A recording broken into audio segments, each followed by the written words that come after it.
Olá pessoal, tudo bem? Estamos aqui no projeto Dica Fiscal, Receita Federal, uma vaga é minha. Nossa disciplina está na tela, é Auditoria Independente. Eu sou o professor Cláudio Zorras. A dica de hoje é sobre evidência de auditoria.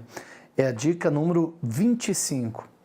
Sempre lembrando, o auditor planeja, faz avaliação dos riscos de auditoria, com base nisso ele avalia o controle interno, seleciona os itens que irá examinar, aplica os procedimentos sobre esses itens, buscando levantar as informações. Estas informações que servirão de base para o auditor emitir a sua opinião são denominadas de evidências de auditoria. Então guarde, evidência de auditoria é a prova que o auditor necessita para concordar ou discordar de alguma coisa. O objetivo do auditor é definir e executar procedimentos que permitam conseguir a prova apropriada e suficiente. Quando nós lermos apropriada, pode entender também adequada. E suficiente que lhe possibilite obter conclusões razoáveis. Por que conclusão razoável? Porque o auditor não consegue examinar tudo. Ele examina uma parte que nós chamamos de amostra. Sobre essa amostra ele aplica os testes e levanta as evidências que servirão de base para a emissão da opinião sobre o todo. E aí então ele sempre vai ter uma certeza razoável. A evidência compreende as informações utilizadas pelo auditor para chegar às conclusões em que se fundamentam a sua opinião. Por isso, são as provas da auditoria. Concordando ou discordando, o auditor tem que provar que ele chegou àquela conclusão. A evidência inclui informações contidas nos registros contábeis, que suportam as demonstrações e informações obtidas de outra fonte. Então, nós temos que buscar evidências nos registros. E você sabe o que é registro contábil? Vem aqui comigo. Registro contábil compreende os registros de lançamentos e a documentação suporte. Cheque, transferências, faturas, contratos, livros, as folhas razões de cada conta, as reclassificações não refletidas no diário, as planilhas de trabalho que suportem custos, cálculos, conciliações. Então, registros são todos os documentos, documentos que servirão de análise. É a documentação. A evidência necessária para fundamentar a opinião, ela tem natureza cumulativa, cuidado, e é obtida principalmente a partir dos procedimentos realizados no curso da auditoria. Normalmente a evidência é levantada no trabalho de campo.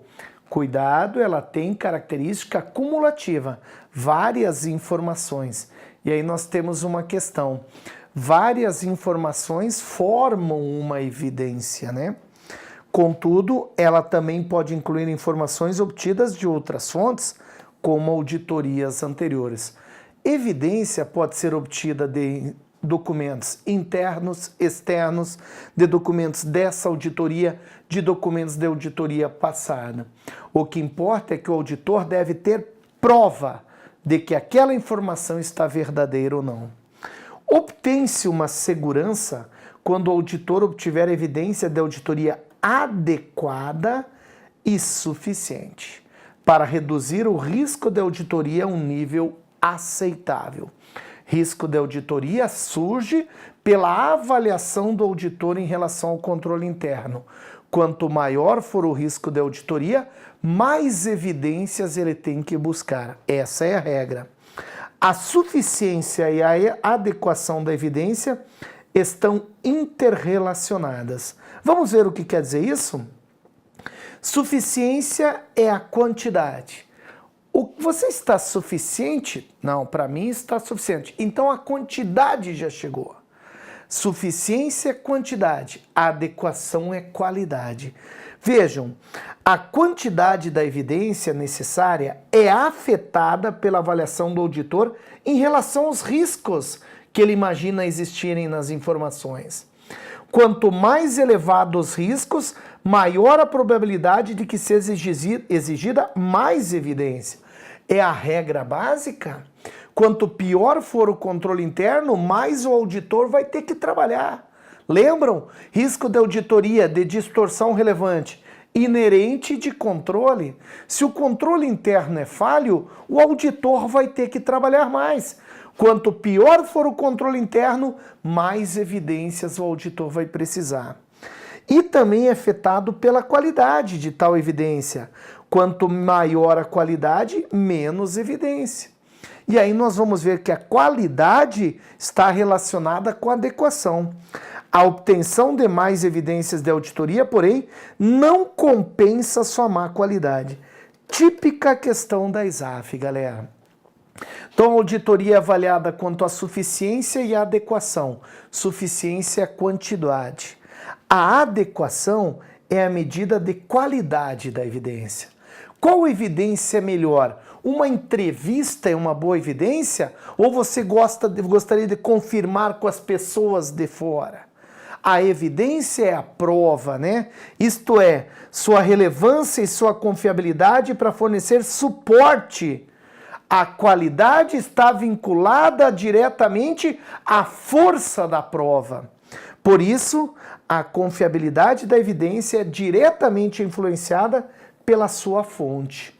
E sua natureza depende das circunstâncias que é obtida. As fontes de informação da evidência podem ser primárias ou secundárias. Fonte primária são aquelas nas quais a equipe tem controle sobre a coleta. As fontes primárias são as informações que foram levantadas pelo auditor. O auditor buscou. E quando eu falo auditor, meus amigos, estou falando auditor e a sua equipe. Então a evidência de fonte primária apresenta uma qualidade melhor. A de fonte secundária são aquelas coletadas e sistematizadas por outros, como por exemplo um registro contábil, os lançamentos, a legislação que é apresentada, normas, notas fiscais, memorandos, inventários, cópias de contratos. Quando é entregue uma cópia de contrato, o auditor vai confiar no contrato que está sendo recebido, ele está tendo uma fonte de informação secundária. Para melhorar a qualidade daquela informação, ele faz uma circularização e encaminha para outra parte do contrato, perguntando se é verdade, se ele concorda com aquelas cláusulas. Vejam, melhorou a qualidade. Quando o auditor ou a sua equipe eles vão atrás da informação, nós estamos falando de uma fonte primária. É questão de julgamento profissional, porque é o auditor que vai responder, determinar se foi obtida evidência adequada e suficiente. Vocês têm acompanhado essas auditorias, essas perícias que têm sido feitas na Operação Lava Jato. Para pegar as pessoas lá de cima, não é qualquer prova. Se o cara não chegar e falar que foi ele que roubou, ninguém vai acreditar. Agora, qualquer um lá de baixo, ó, eu acho que ele roubou, prende. É a visão de cada um. O STF quer mais informação.